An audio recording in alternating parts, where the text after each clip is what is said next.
자카르타 연합의 아름다운 아침입니다. 다 함께 사도신경으로 신앙 고백하겠습니다.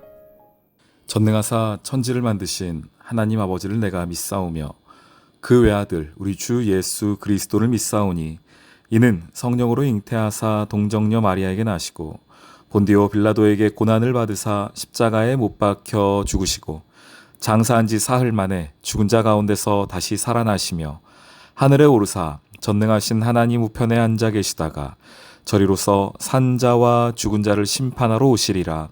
성령을 믿사오며 거룩한 공회와 성도가 서로 교통하는 것과 죄를 사하여 주시는 것과 몸이 다시 사는 것과 영원히 사는 것을 믿사옵나이다. 아멘. 제43장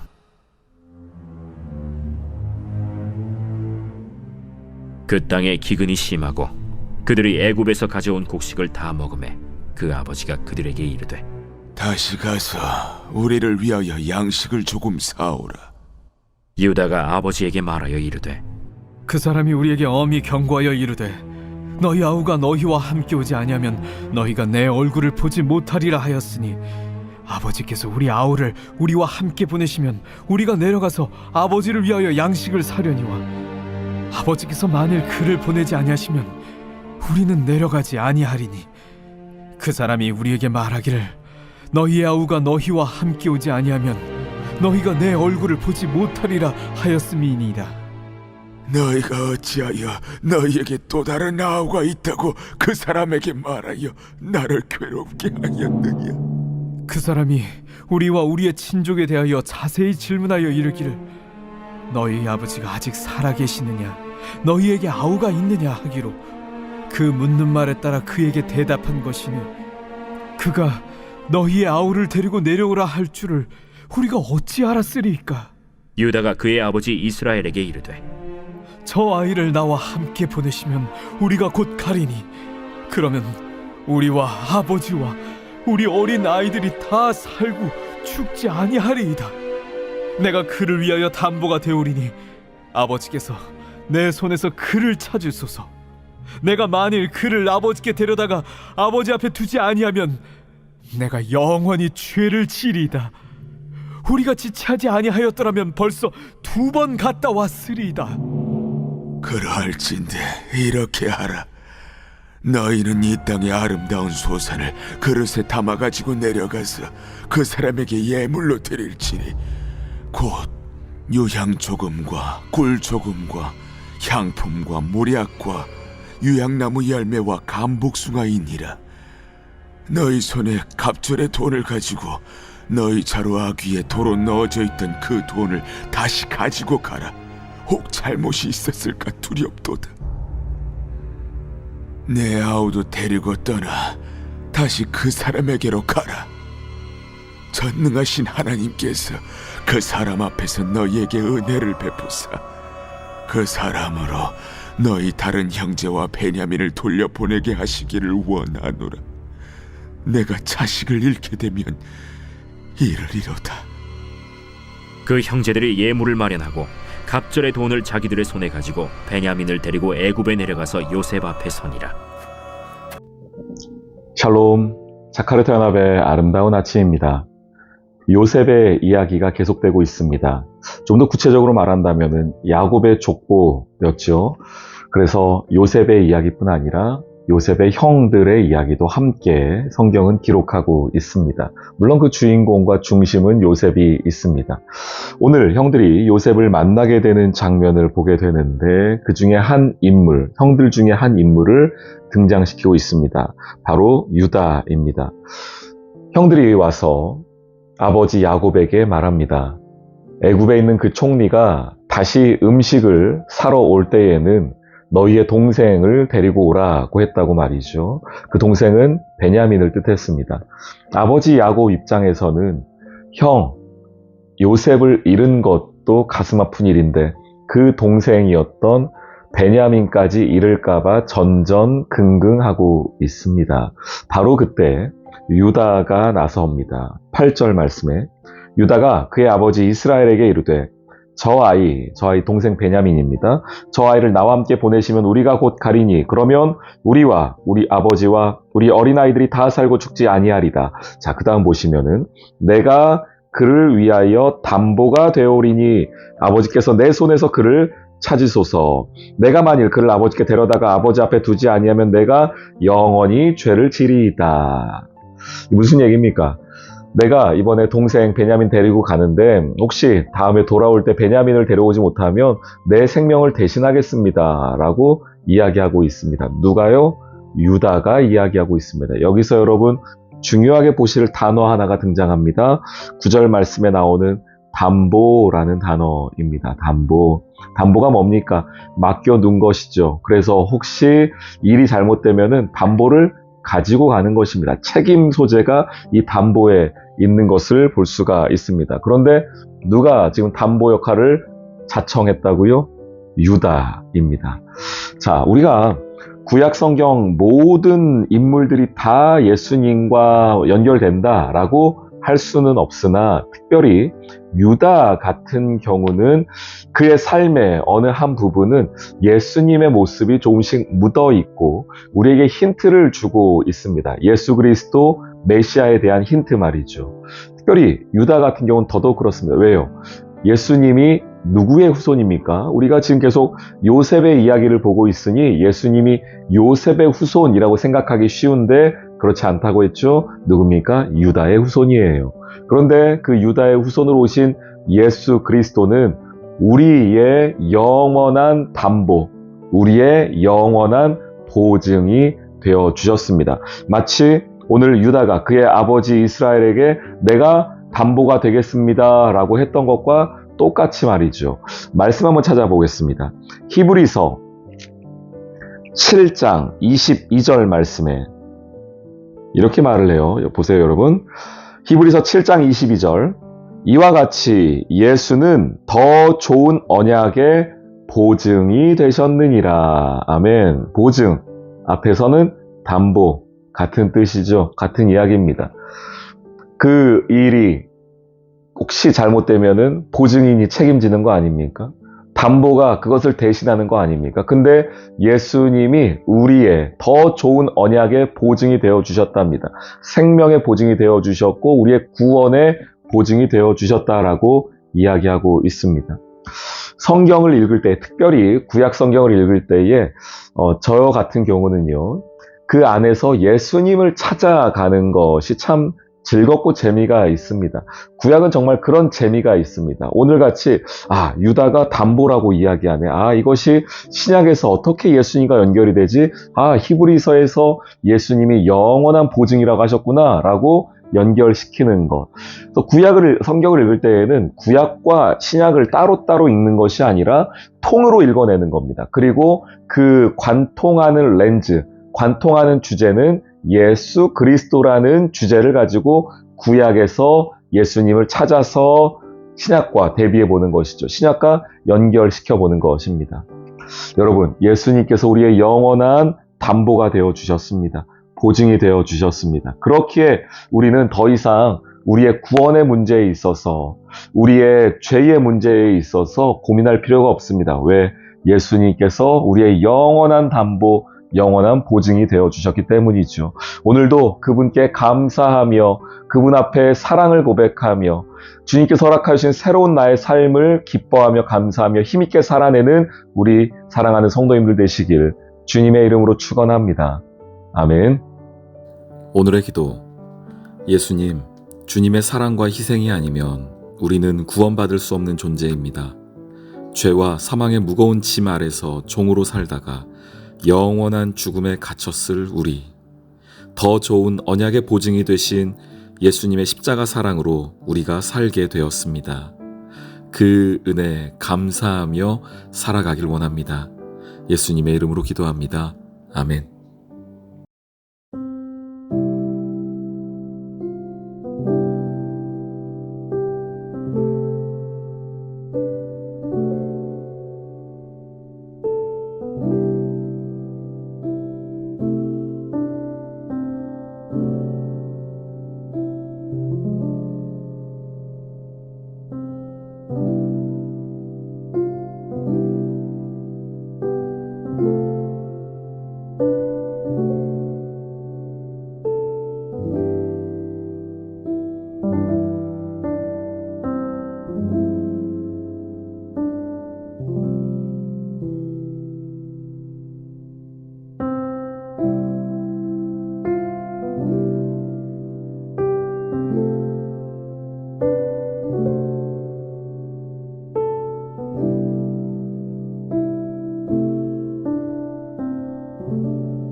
네.